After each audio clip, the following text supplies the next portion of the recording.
Magandang gabi po. Welcome po para sa bayan ng talakayang walang takot. Muli mga kaibigan, this is Kerobin Bondok. Ngayon po ay araw ng Biyernes, February 27, 2026. It's 5:30 in the morning here in Toronto, Canada, and it's 6:30 in the morning, in the evening there sa Pilipinas po, no? Uh, Mga kaibigan, magbabago tayo ng oras. Hindi natin kaya ang 7 o'clock. Diyan, gagawin po natin 6:30 in the evening. 5:30 po dito ng umaga. Muli po, Happy Friday! Sana'y naging makabuluhan, naging payapa, at masaya ang inyong isang linggong nakaraan. So, ang mga kaibigan, meron tayong konting laro. Pinapahula natin kung sino sa mga Sangguniang Bayan members ang sandali po ba? Dinig po ba ako? Dinig ho ba ako? Pwede ho bang thumbs up tayo kung just to confirm na dinig ho tayo ano? Mhm. Hindi lang po. So,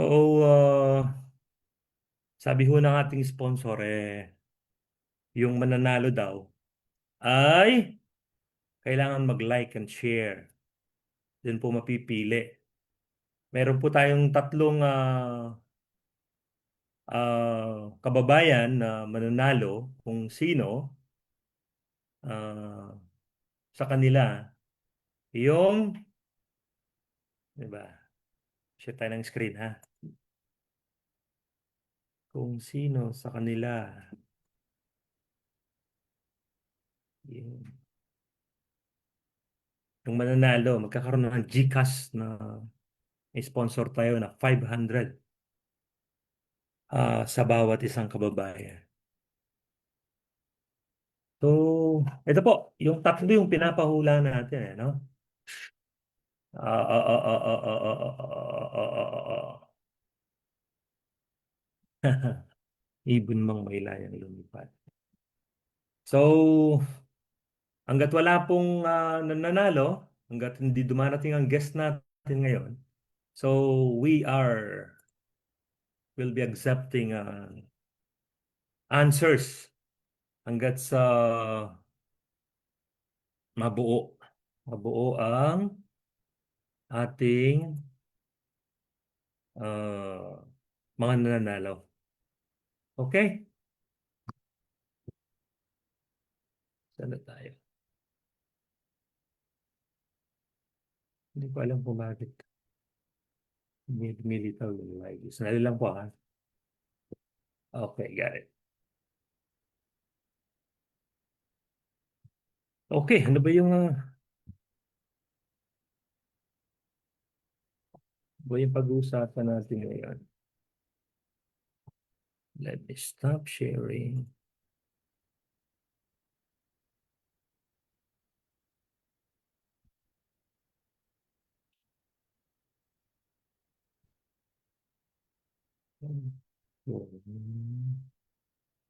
So, ang sagot po ay doon sa ah, ating Facebook Messenger. Ano po? Para naman may konting surprise at walang kopyahan. Okay, ano ba pag-uusapan natin ngayon? Let me share my screen. Habang wala po ang ating mga guests, hindi ko alam kung darating sila. Malamang hindi na naman. Okay, tingnan natin. Sana dumating, no? Kinumbida ho tayo dyan sa Sangguniang Bayan. Tingnan natin kung tayo ay paunlakan. Di ba? Actually, may nakausap tayo. Watching Brother Santos, CJ, Brother Rodman, Bondok, kumusta? Kumusta? Um, here tayo. Do you see my screen? Nakikita niyo po ba yung yung screen ko?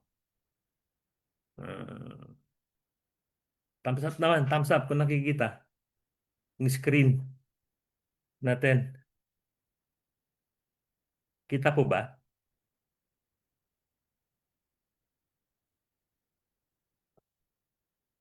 Okay. I think nakikita naman, no?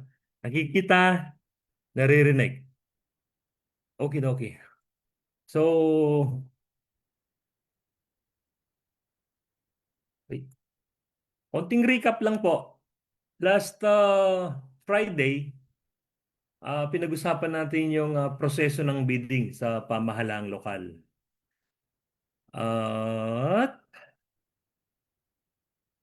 just to reiterate po, yung implementing rules and regulation ng Republic Act 12009, New Government Procurement Act. Ang Section 50.1.1 ay minamandato na mag-post ang procuring entity, yun po yung munisipyo, ng, ng ano, ng invitation, lahat ng invitation to bid. Sa kanilang website na wala ang munisipyo ng Masantol sa ngayon, o social media platform. Meron tayo. Yun yung Masantol PIO, di ba? Public Information Office. Kung Public Information Office yan sa Facebook, kailangan ho, nagpo-post tayo dyan. Kasi, yan o, yan ang minamandato ng ating batas. Tapos,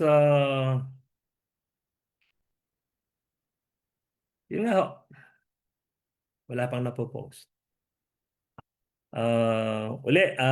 Kukulitin natin si attorney. Magdadalawang buwan na po. Mula nang tayo ay magkaroon ng episode 1 at nabanggit nyo na kayo po ay magpo-post sa Masantol PIO habang wala pang website. Post kayo ng budget, ng financial reports, financial statements, ng bidding. Ngayon sir, wala pa hanggang ngayon.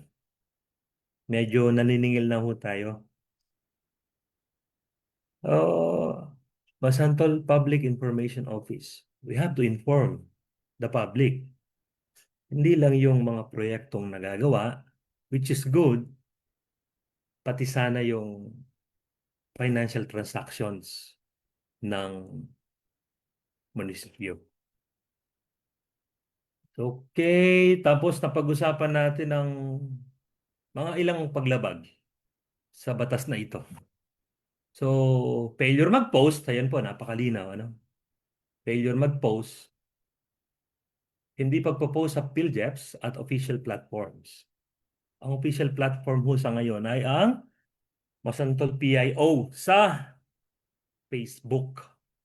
Walang napopost. So, ibig sabihin, we're not complying sa transparency requirements. Hindi tayo bukas. Sarado tayo. Hindi tayo hayag. Pag hindi ka hayag, merong tinatago. Hindi po ba? May tinatago. Meron po ba? Mhm. Tapos, napag-usapan natin na bawal mangialam ang local chief executive o head ng procuring entity, yan po si Mayor, Mayor Danilo S. Ginto. Sa direktang pagdidikta kung sino ang mananalo. Siyempre, undue influence. Halimbawa, sinabi ni Mayor, gusto ko manalo si X. Si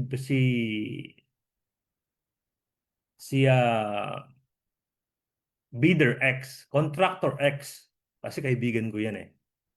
Halimbawa lang po yun. Hindi ko sinasabing si Mayor ay may kaibigan na contractor na nag-engage sa bidding sa munisipyo. Bawal ho kasi yun. We are not making any accusation here. Ang sinasabi lang natin kung ano yung bawal. Pero sandali, baka meron naman. Meron ho ba?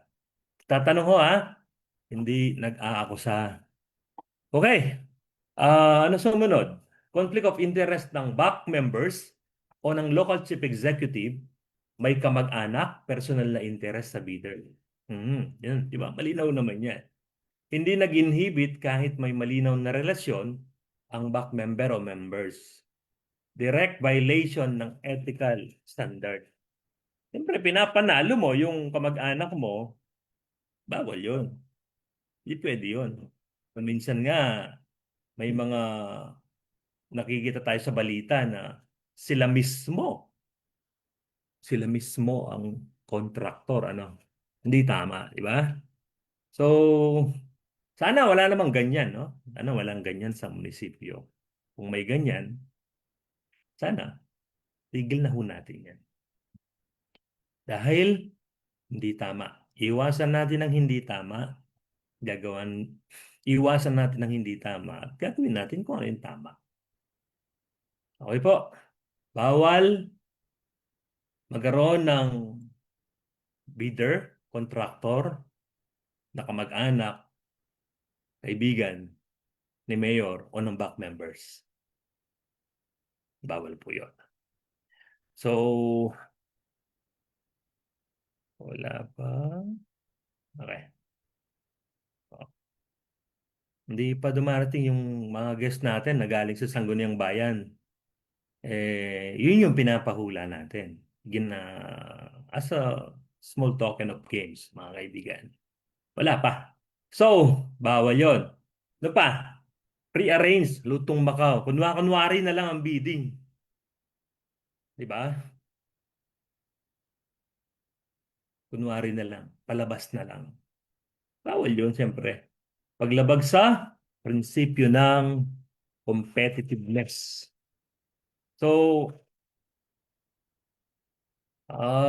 ito yung tinatanong natin, mga kaibigan. Kung sino sa kanila, ayun no, sabi ng sponsor natin, you have to like and share as an additional requirement.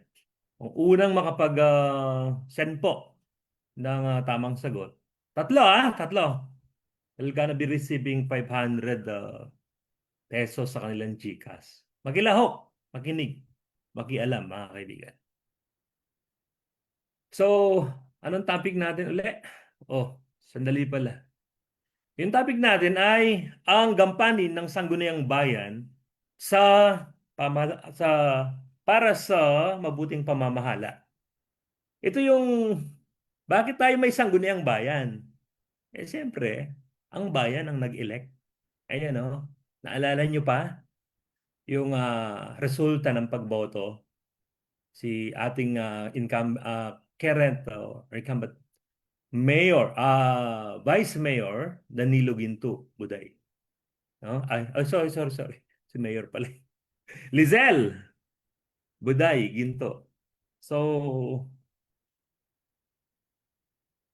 mag-anak po yan ni Mayor, di ba? So, si Mayor Danilo Ginto, ang ating alkalde, at si Vice Mayor Buday Ginto, ang ating vice alkalde. Nakasama niya sa eleksyon si Honorable Joshua Bustos. O, si Honorable Buday Ginto po, ang ating Vice Mayor. Magtampo no? Okay. So, tapos meron tayong 8 councilors. Ayan po yung mga pangalan nila at mga nakuhang boto sa nakaraang eleksyon. Yan po ang nagtiwala sa kanila. So, I think voters is around 50,000 if I'm not mistaken. Tama ho ba? Tapos meron tayong, yan ang composition bale ng Sangguniang Bayan.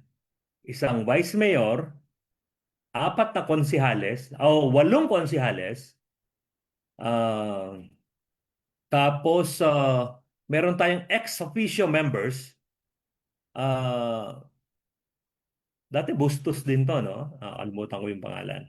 Ngayon na pinalitan ni Honorable Jenny Gadi, SK Federation President from San Agustin, Kaingin. Tapos, ang batas natin, kahit tumakbo ka ng mas mataas na posisyon, pero hindi pa tapos ang term mo, you will retain your post. So kaya si Honorable Joshua Bustos po, siya pa rin ang ating ABC President. Pero mga kaibigan, nagkaroon ng eleksyon uli sa Barangay at SK sa November 2, 2026, if I'm not mistaken po. Ano? So, yan ang composition ng ating sangguniang bayan. Isang vice mayor, 8 konsehales, isang SK Federation President, at isang ABC President. Okay. Tignan natin, baka may sumagot na. Uh, Wala pa eh. Walang sumasagot. So, walang sumasagot. Walang interesado. Ganun po ba? O hindi nyo alam, hindi nyo mahulaan kung sino? Okay. Kung may tanong ho kayo, mga kaibigan, magtanong kayo. Ito, hindi pa tayo nakakapag-start ng watching Elsa Maria Bier and Berel Santos. Magandang gabi po. So next tayo. Ito yung, tensya na kayo, ito yung latest na nakuha kong pictures eh. Ni-share ko na lang yung wala dito, no? Si Konsehal Bajun, si Konsehal Toy, si Konsehal Jen, medyo malabo dito si Konsehal Lakap, Konsehal Navarro, sino pa? Si Konsehal Flores, si I believe this is SK Federation President Jenny Key, di ba? Tapos, hindi ko po siya kilala mga kaibigan, ano? Let me know, baka kilala nyo. Itong isa. Hindi ko rin to kilala. Si Konsihal Jimmy Balingit. Sino pa hindi man natin nababanggit? Si ABC President, Association of Barangay Chairman, President Joshua Bustos, si Konsihal Arthur Paule, at si Vice Mayor Lizelle Buday Ginto. So, gusto ko lang pagnita yung chairmanship ng ating Sangguniang Bayan. So, may mga committee ho na kung saan may 3 miyembro. Isang chairman, isang vice chairman, at isang member. So, yan ang composition ng bawat committee natin. Committee on Privilege and Rules. Parang dating dito ay yan si chairman, yan si senator. Kung pinag-uusapan ng Senado, Panfilo Lacson. Ways and Means, paano ba maghanap ng pondo para sa munisipyo? Ways and Means. Sila yung nagtatakda, parang sila ang in charge dun sa pagbubuwis o paglikom ng pondo para sa bayan. Tapos, Committee on Finance and Appropriation, ah, itong Finance and Appropriation, budget. Ito yung budget. So, syempre, isa sa ibig sabihin, ang chairman ng budget, karamihan ang pinagkakatiwalaan ni ni mayor. Yan ang chairman. Kumbaga sa Kongreso, siya si Saldico, yung chairman ng Appropriation and Finance. Kumbaga sa Senado, siya si Senator Gatchalian. So, Committee on Economics, Trade and Industry. So, yan, mga kaibigan. Chairman si Honorable Gilbert Navarro. Tapos Health and Sanitation, bakit ko po pina-flash? Para maintindihan at maunawaan po ninyo na may mga specific tasks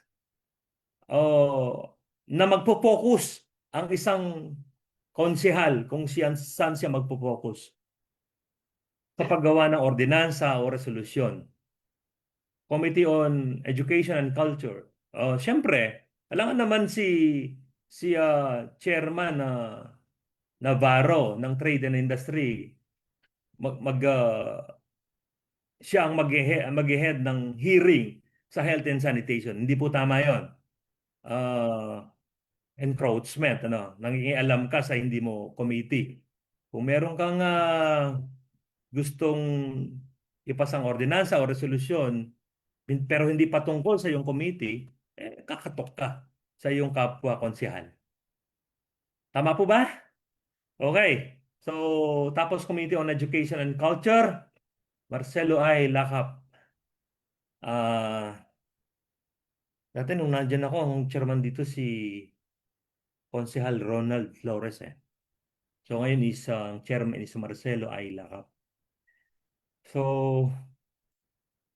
sino pa? Ano pang committee? Yan po mga kaibigan, hindi na natin di-discuss yan ng kulang ho tayo sa oras. Ang oras lang tayo dito eh. So, tingnan nyo para makita nyo kung sino po. Tingnan nyo dito, Committee on Environmental Protection and Natural Resources.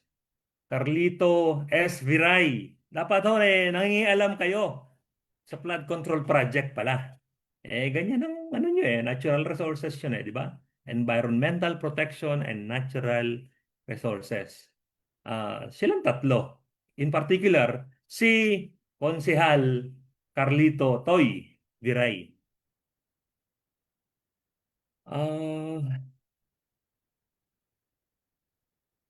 Tapos, sa livelihood and cooperatives, transportation and communication, may pending ho tayo na episode dito na hindi pa natutugunan. Yun ang paggawa ng taripa. Konsehal Jimmy Balingit, Konsehal Arthur Paule, and Konsehal Marcelo I. Lakap. Kumusta na po ang schedule natin para sa pagbuo ng taripa? Ordinansa ho kailangan dito, hindi po ba?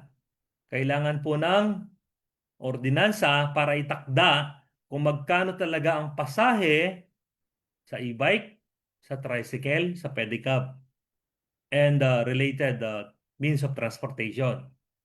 So,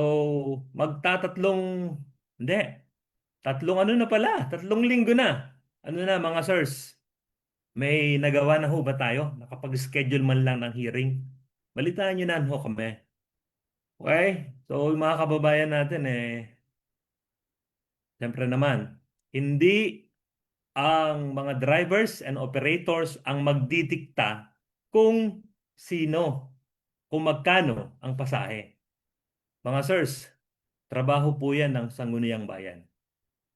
Don't get me wrong po here, wala pong personal ito.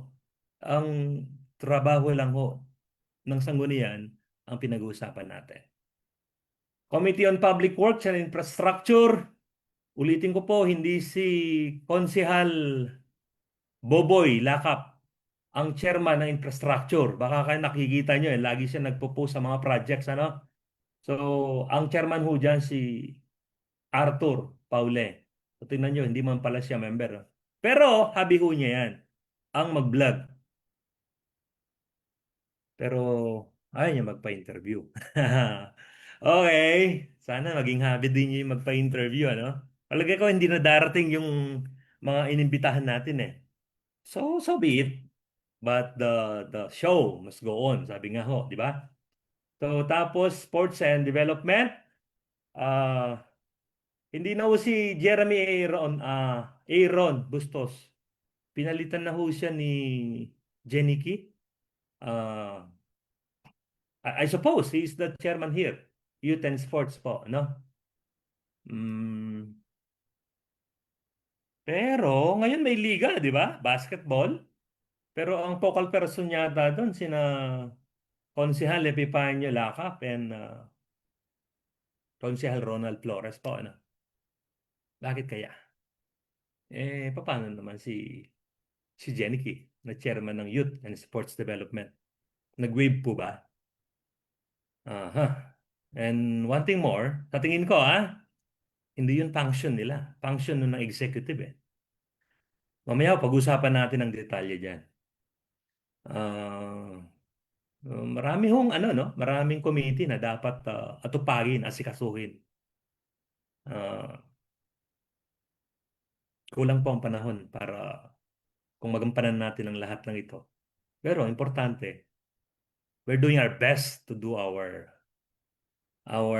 duties and functions. Ano po? Tapos sa turismo, sa barangay affairs, good governance. Napakahalaga po ito. Napakahalaga. Chairman, Epipanyo Lakap, Vice Chairman Carlito Viray, and member Marcelo Lakap. Honorable lahat po ang mga yan. Pero mga kaibigan, kung titingnan, good governance, mabuting pamamahala. Ang topic natin ngayon is about mabuting pamamahala. Ano ang role ng Sangguniang Bayan para sa mabuting pamamahala? Isang topic pa lang yun.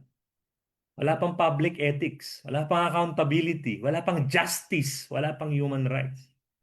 Ang dami, di ba? Good governance. So I suppose, mga kaibigan, ang ang ating bati tayo konti. Watching Isung Arvin, Jason Flores, sir, kumusta po?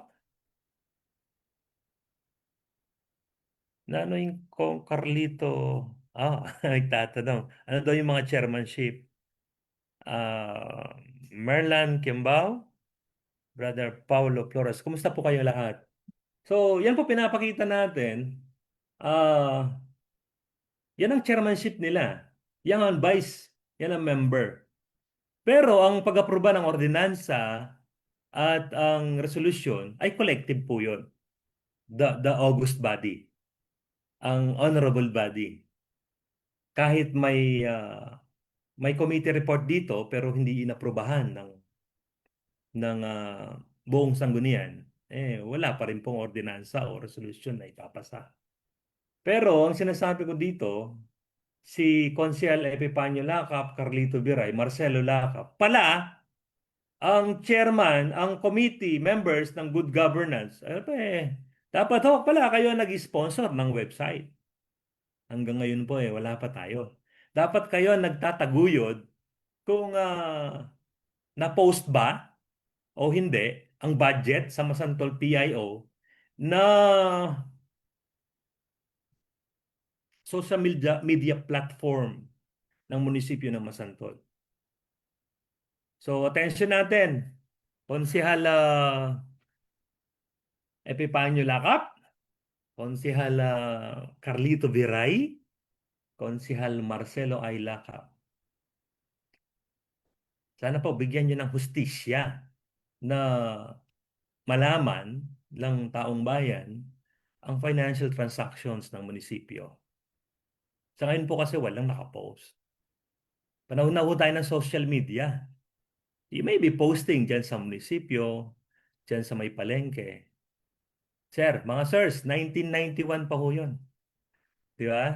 So, we need to uh, be updated. Outdated na ho yun eh. Di ba? At may mga batas naman na nagsasabi, lalo na yung DILG Circular 2024-021. Ano po yun mga kaibigan? Yun yung full disclosure policy ng DILG. May nakita ko pala ako kanina sa Masantol Piayo. Maganda po no, na may mga daan na nagagawa. Salamat sa Diyos. Pero parang ang nakalagay dun is sa kagandang loob ni konsehal, oh no, sorry, ni senator, ni congresswoman. Di ba parang to the effort of Mayor Dan, Vice Mayor Lizelle Buday, and the Sangguniang Bayan. Parang if you cannot do it directly, you're doing it indirectly. Parang mali pa rin, ano? Kasi pinagbabawal yun ng ano eh, ng anti-epal circular, di ba? Drive. Na hindi dapat ganun. Well, okay, tuloy natin. Napakabigat po ng good governance, public ethics, accountability, justice, and human rights. Yun na lang po ang trabaho eh. Kung tututukan eh, napakalaking trabaho niya. So, Committee on Market and Slaughter, Committee on Social Justice. Tingnan nyo mga kaibigan, napansin nyo, yung email address ng Sangguniang Bayan ay Gmail. Gmail. Kung meron na tayong website, ang magiging at hindi na Gmail. At maaring Municipality of Masantol, LGU Masantol, Masantol Pampanga, .gov.ph. Pag meron na tayong website. Housing, Legislative Affairs, okay, and so on and so forth. So, balikan nyo na lang ho kung, baka may magtanong, saan man nakakuha ni Robin yan? Sa Sangguniang. Kung may magtanong, dapat nga pinopost nyo yan di ba? Hindi yun issue. Di ba? Hindi yun issue. Ang issue dun ay, bakit wala nakapost? Pinopost nyo dapat para malaman ng tao kung sino lalapitan na konsehal. O chairman ng ano, limbawa, chairman ng transportation. Lapit kayo kay Konsehal Jimmy. Di ba? Siya yung chairman eh. Dito yun, dito yun. Yun know? Taripa po. Wala pa ano ha? Balitaan nyo kami. 3 weeks pa lang naman. Wala pang aksyon? May napakabagal kung gano'n. Kahit sana may committee hearing man lang na nakaschedule na, no? Kilos po, mga sirs. Kilos-kilos to tayo para masulit naman ng 100 to 100,000 to 110,000 income, salary per month. Malaki rin ho, no? Sulit ho natin.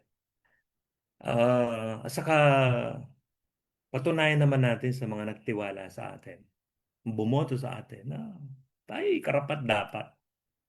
At kahit hindi bumoto sa atin, kung kailangan ng tulong, kasuhin nyo naman. Pagkatapos ng eleksyon, wala na. Hindi naman pinaglilingkuran lang yung bumoto sa inyo, di ba? Pinaglilingkuran ay ang bayan. Ang bayan, composition, mga bumoto sa inyo at hindi bumoto sa inyo. Tama ho ba? So, next tayo. So, ito yung topic natin ngayon. Obviously, na dead mauli tayo. Di ba? Okay. First question. Pagpasa ng ordinansa at resolusyon, this is the basic function, gampanin ng Sangguniang Bayan, mga kaibigan. Ayun ho yung basihan natin, no? Section 447 A1 ng Republic Act 7160. So, yung iba ho, hindi ko na ipapaliwanag dito, ano? Tapos, pag-aproba ng taunang budget, obviously, kung walang na-aprobahang budget, ang tawag doon ay re-enacted budget. Naku, Daming usapan yan, daming bargaining dyan no? Pero ang punto doon, ang budget bang naaproba, mananalo ba yung bayan dyan? Di ba? Manyambutsi yung balen, yung budget na yan, o ating particular taong manyambut. Mangutang ko po nagtatanong ho tayo, hindi tayo nag-aakusa.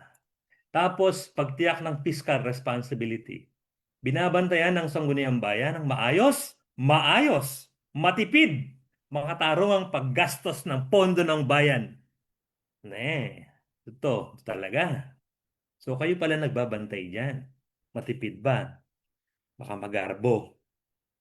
Baka yung grande ang paggastos. Hindi tama, ano? Hindi po tama yan. So pagtiyak ng transparency sa pananalapi, kahit wala palang ibang mga batas, meron ng transparency sa Republic Act 7160. Enacted po yan mga kaibigan ng 1991. Hanggang ngayon, wala pa tayong nagpo-post na budget. Ay, ulit-ulit po, no?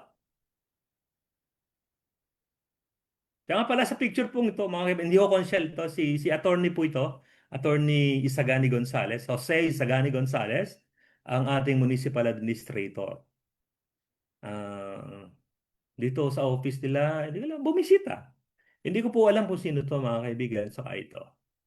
So kung kilala niyo po, edi sabihin niyo pa para watching si si si Sister Maricel Caparas. Ganda gabi po. Si Ninong Hill Navarro. Si si Annabeth. Oh, sandali po. Okay, bati tayo din mamaya. Okay. So, pagtiyak na transparent sa pananalapi, anong napag-usapan natin nung episode 6 kina Among Among Jake and Among Conrad. Ing taong papakit kwento. Ako pa nagsalita nito. Umayon lang si Among Jake, ano? Alayang kwenta. Dapat papakit kang kwenta, bantay na kapagdudan. Di po? You post. Ba't nga ba hindi tayo nagpo-post po, no? Post ho tayo. Di ba? Mag-post ho tayo. Okay. Transparency. Wala kang tinatago. Naalala ko si Among Jake, sabi ko sa kanya, pag ho ba may, nabanggit ko na to dati, pag ho ba may gustong uminterview sa'yo, nagtatrabaho ka sa sa gobyerno, dapat ho ba magpa-interview ka? Sabi niya, dapat. Maliban kung may tinatago ka. Ano ba yung tinatago? Meron ho ba? Hindi ho tayo nag-aakusa. Nagtatanong po tayo. Okay? Hindi maitanong ng mga kababayan natin di tayo na magtanong, di ba? Okay. Pagpapatibay ng mga patakaran laban sa katiwalian. Ay, goodness. So, pagpapatibay, parang tayong ano, no? Yung parang orientation sa mga konsehal to, no? Kung ano yan. Ito dapat ginagawa niyo. Dapat bago pa nga tumakbo, alam na yan, no? Hindi ho training ground ang Sangguniang Bayan, ano? Hindi ho training ground. Dapat bago pa pumasok, alam mo na. Meron ka ng ideya man lang, ano? Pagpapatibay ng mga patakarang laban sa katiwalian. Korupsyon. Laban doon. Maaaring magpasa ng Sangguniang Bayan ng ordinansa upang mapigilan ang abuso at katiwalian sa loob sa lokal na pamahalaan. Mga kaibigan, nung nandyan ako, I was proposing electronic new government accounting system. Hanggang ngayon po nandyan pa yan. Ah, sa huling taon natin, alam ko, nabigyan tayo ng konting pondo pero hindi sapat. At hindi tayo sinuportahan ng ating Commission on Audit, resident auditor doon sa ating bakit? Syempre, magiging electronic. Uh, Alam niyo na, magiging mandatory ang pagsunod doon. Magiging mabilis ang pag-generate ng report, mabilis ang recording at ang filing. So, I'm calling the attention here of the municipal accountant, Ma'am, pangalan ng municipal accountant, kalimutan ko. Kaibigan niya ng ano ko ng Lot, si Ma'am Lot. Ma'am Lot Kiambao or Yambao. Sana po, Mac, bigyan niyo ng pansin niya. That's a good one, no? Tapos, so laban sa katiwalian. So, ibig sabihin, sundin natin ang mga umiiral na batas. Di ba? Para maiwasan ang katiwalian. Iwasan ng palakasan. Ganun ba? Uy, balita lang, ano? Meron palang items for sale dyan daw sa... Hindi ko alam kung dyan sa... Sana hindi naman dyan sa Masantol, ano? Bureau of Fire Protection, sa DepEd, pero may nabalitaan din ako sa dyan sa munisipyo. Sana, sana wag naman. Hindi naman totoo. Items for sale. Okay, next tayo. Pagdaraos ng public hearing at consultation, hmm. Bawa, dun sa Taripa, gagawa sila ng ganyan. Kakausapin nila imbitahan nila yung operator ng e-bike, pedicab, tricycle, pa. Tapos, ano pa? Hmm, dali lang. Pagripaso at pag-aproba ng kontrata. Di ba? O yung mga dumadaan sa Bids and Awards Committee. Siguro ng Sangguniang Bayan na ang mga kontrata ay legal. So, kayo pala ang may trabaho po nun. So, ibig sabihin, kung may, halimbawa, sabi mo, oh, yung bidder na to, may conflict of interest. Halimbawa lang ha, kamag-anak to ni Mayor eh. Kaibigan to ni Mayor. Hindi to pwede. Dapat pala kayo nagsasabi nun. Kapaki-pakinabang ang proyekto at hindi lugi ang bayan. Sana wag naman. Wag naman na si Mayor ay may kamag-anak o kaibigan dyan na pinapaboran. Ano. Hindi ko tama yun. Sana wala ho naman. Ano. Tapos, pagbabantay ng procurement at bidding. Tingnan nyo, mga sirs, kayo po ang may tungkulin dyan. Uulit-ulitin, no? Patas, bukas, transparent ang pagbili ng goods and services sa munisipyo. Kaya hindi nyo pwedeng hindi ko alam.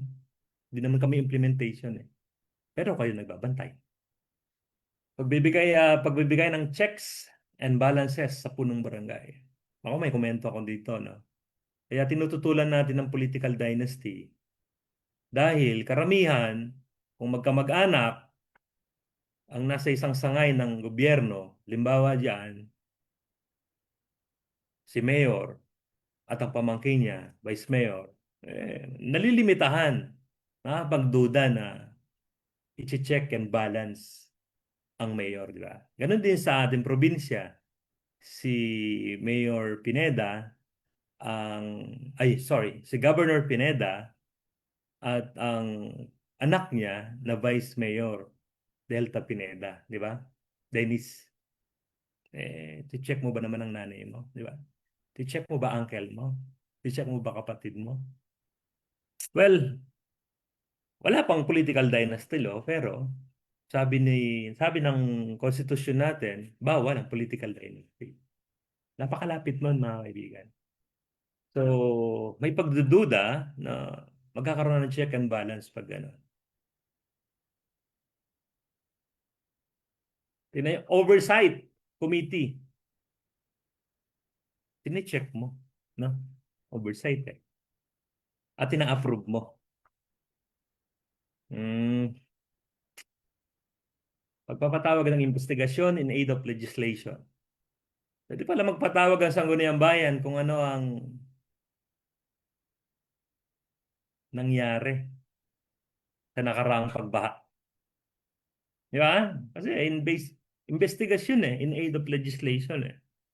Pwede alamin kung magkano, Kung meron pondo na bumaba sa ating bayan. Tagal na pala ng ano, no? Nung naalala ko lang, tagal na ng mga bondok sa Congress, ano?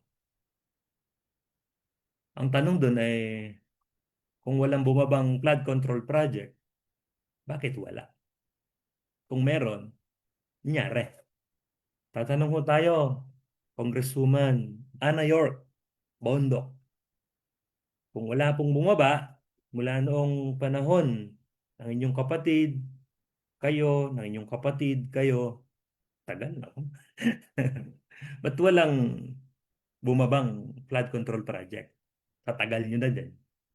Hindi tayo ako sa po. Sa realidad lang tayo, nagtatanong po tayo. Ah, malapit na naman ang tagulan. Babahin po ba uli ang Masantol? Sana wag naman ano. Ah, magkukumpuni ho ba tayo kung muulan na uli? Ano na po ang sitwasyon na inasahan natin sa pagdating ng buwan ng Hunyo hanggang Oktubre, panahon ng baha, panahon ng tag-ulan. Kakabahan na naman ba tayo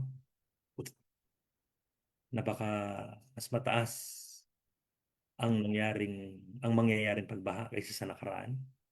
O naabot ng 2 buwan? O may inaasahan tayo na bababa ang level ng tubig ngayong taon na to para maiwasan na yung pagkitil, pagkawala ng maraming buhay at pagkasira ng mga ari-arian. Nakasawa, no? Yung baha, ulit-ulit lang, ano? At nagiging malala pa. Next tayo, papatibay ng mga patakarang pangkaunlaran. Okay. Pasa ng ordinansang pangkapaligiran. Okay. Pagprotekta ng karapatan ng mga sektor. Nako, ito yung sinasabi natin di ba? Tinitiyak ng Sangguniang Bayan ang pagkilala at suporta sa kababaihan, kabataan, paggawa, labor, religious, professional na sektor, pagnenegosyo, PWD, senior citizens, at iba pang sektor. Ulitin ho natin, hindi lang isa ang sektor diyan sa ating bayan, hindi lang sektor ng mga mangingisda. Ulitin ko po, Local Development Council is composed of 9 out of 10 fishermen. Encourage naman ho natin ang ibang sektor na magpa-accredit. Please lang po. Nakikiusap po kami sa ating mga kagalang-galang na Sangguniang Bayan members. Pagpapalakas ng partisipasyon ng mamamayan. Di ba? Tayo ang diwa ng EDSA. Di ba? Ganyan ang ano eh. Natuto ba tayo sa diwa ng EDSA? Bakit ganun pa rin? Parang ganun pa rin, ano? Sabi nga nung sa nagbabalita 30 years ago, I was reporting this corruption, massive corruption ng panahon ni Marcos, senior. Di ko lang alam ngayon. Siyempre, siguro meron din. Meron naman. Siya nga po pala mga kaibigan, ang utang ng Pilipinas ngayon ay 17 trillion pesos na. So, ibig sabihin, pagkapanganak ng anak natin, may utang ng mahigit 140,000. Nako. Kaya kailangan lang naman na may lumitaw talaga mga proyekto, di ba? Ang dami nating utang eh. So, pagpapalakas ng partisipasyon ng mamamayan. Isinusulong ng Sangguniang Bayan ang pakikilahok ng civil society at people's organizations sa pamamahala. Pagpapatibay ng mga ordinansang pangkaayusan at kapayapaan. Peace and order po ito, no? Tapos, nakita ko rin na parang magkakaroon ng CCTV. Hindi ko alam saan nilalagay yan. Siguro sa mga daan na pampubliko. That's a great move pa po. That's commendable. Congratulations po doon. Tama po yun. Maganda po yun. Ah, pagtiyak ng pagsunod sa pambansang batas, yun po, yung tinitiyak nila na ang Sangguniang Bayan ay gumagawa ng mga ordinansang hindi labag dun sa pang-national na o pambansang batas. Pag-aproba ng regulasyon at insentibo sa negosyo. Meron ho bang ganito? Anong incentive ng isang negosyante para ma-engage sila, ma-encourage na magnegosyo? Binibigyan niyo ho ba sila ng ano? May ordinansa ho ba na nagbibigay ng insentibo? Kanina nanonood dito si ano si Ninong Hil Navarro eh. Meron ho ba, sir? Ah, watching Imelda Bustos, kumusta po? NC Viray, kumusta po ate? Ah, yun, sana meron para ma-encourage ang mga tao na mag-engage into business. Bakit ho? It will generate employment, siyempre. Negosyante ka eh. Hindi kailangan mo na empleyado. Paglalathala ng mga ordinansa at ulat. Ulat. So, dapat kung may hindi na po post, balikan ko yung nakaraan ha, ang Sangguniang Bayan, sila mismo ang nagtatanong. Bakit tayo ang nagtatanong dito? Sangguniang Bayan, mga sirs, kayo po ang nagtatanong kung walang nagpo-post about transparency.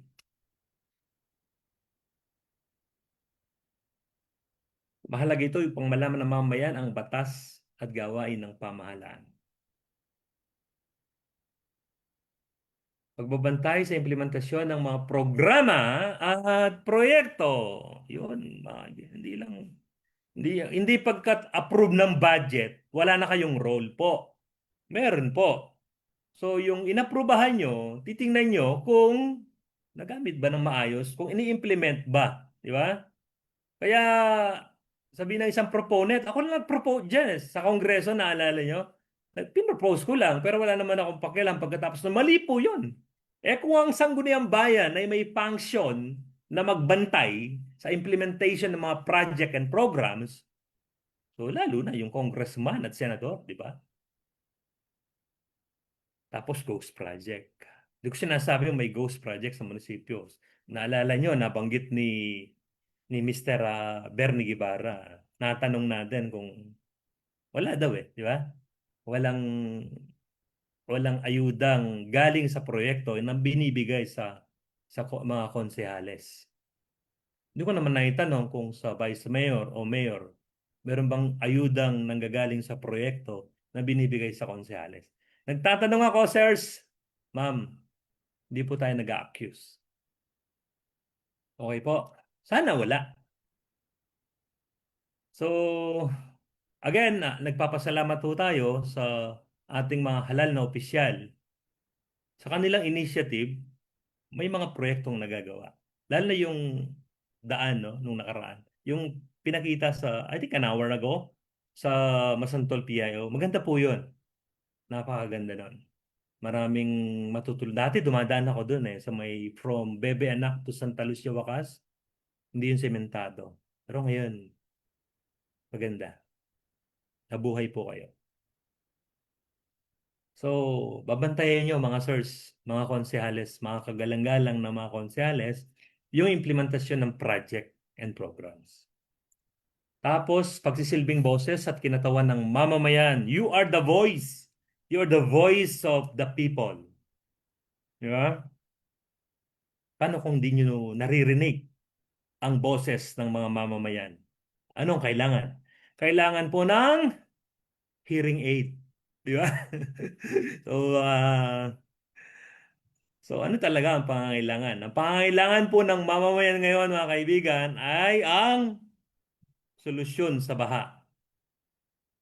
Sana you investigate kung may pondo ba dumating o wala. Kung wala, bakit wala? Di ba? Mula sa national po ang sinasabi ko. Bakit wala? Ay, oh. So, ano pa?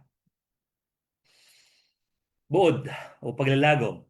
Ang sangguniang bayan ay haligi ng mabuting pamamahala. Definitely yes. Tagapagtanggol ng transparency. Dapat. Transparent ho ba tayo sa munisipyo ng Masantol? Binabantayan niyo ho ba to mga sirs sa sangguniang bayan? Naalala, parang part 2 na lang to eh, yung topic natin. Dati na-interview natin si Honorable Joshua Benedict Bustos. Di ba? Pinaunlakan tayo ni Sir. Sir, maraming salamat ah. Ah, tapos, accountability at partisipasyon ng mamamayan na malinaw na itinataguyod ng batas. Hmm. Tapos, sino nagsabi nito, mga kaibigan? It is an honor to die for one's country. Not everybody has that chance. Isang karangalan ng mamatay para sa bayan. Hindi lahat ay nabibigyan ng ganitong pagkakataon. Sumagot ko kayo, bigyan ko kayo ng 1 minuto para sumagot, mag-text. Kahit dyan lang sa sa feed natin. Sabi nung sponsor natin he's gonna give 500 pesos sa inyong GCash. Oh, starts now. 1 minute lang ho. Tamang sagot po ha. Pangalan, pangalan. Sino ang nagsabi? Ikaw na ang nagsabi. Tanong ni ah Sir Jason Flores. Ano daw ang kay Konsehal Carlito? Oh, baka tinatanong niya ano, no? Ang natandaan ko lang kay Konsehal Carlito, para yung vice chairman ng ano, good governance, ethics, accountability, transparency, justice. Grabe, ang dami, no?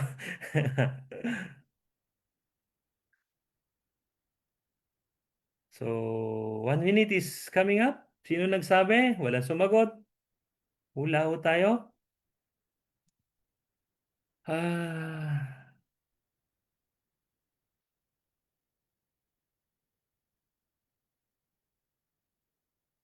oh, time is up na tayo. Sino ang sumagot? Si Jose Abad Santos. Si Jose Abad Santos, mga kaibigan. So, yeah. Ito po yung mga inimbitahan natin, mga konsehales. Nakausap natin si Consul Ronald. Sabi niya, gusto niya magpa-interview, pero hindi live. Okay naman ako doon. Wala pong problema doon. Pero yung i-edit yung ano, yung video bago i-post. Hindi ko tayo pumayag doon. Tapos sabi niya, kailangan meron siyang kasama. O sige, kaya nabuo itong ano, yung topic natin ngayon. Nag-text ho tayo, nag-send ho tayo ng invitation sa kanila. Ayan, no? Si Consul Flores, Consul Bajun, nag-send ho tayo ng imbitasyon. Pero hindi sila dumalo. That was Monday, no? 5 days ago. Ganun talaga. Baka busy. Saan? Okay. Dami na nating imbitasyon no? Wala pang tumutugon.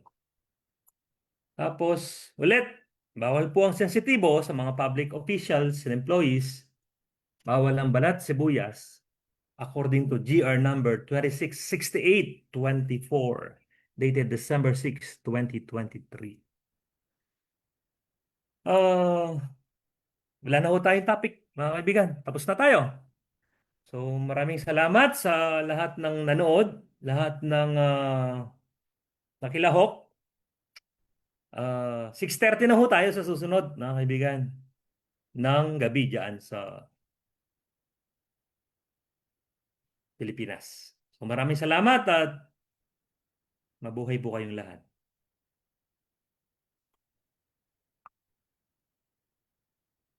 Thank you po. Muli nagpapaalala na sana'y magbigay tayo ng galak at pag-asa sa isa't isa at naway higit nating mapagtanto na ang bayan ay minamahal at pinaglilingkuran. Maraming salamat po at muli, magandang gabi.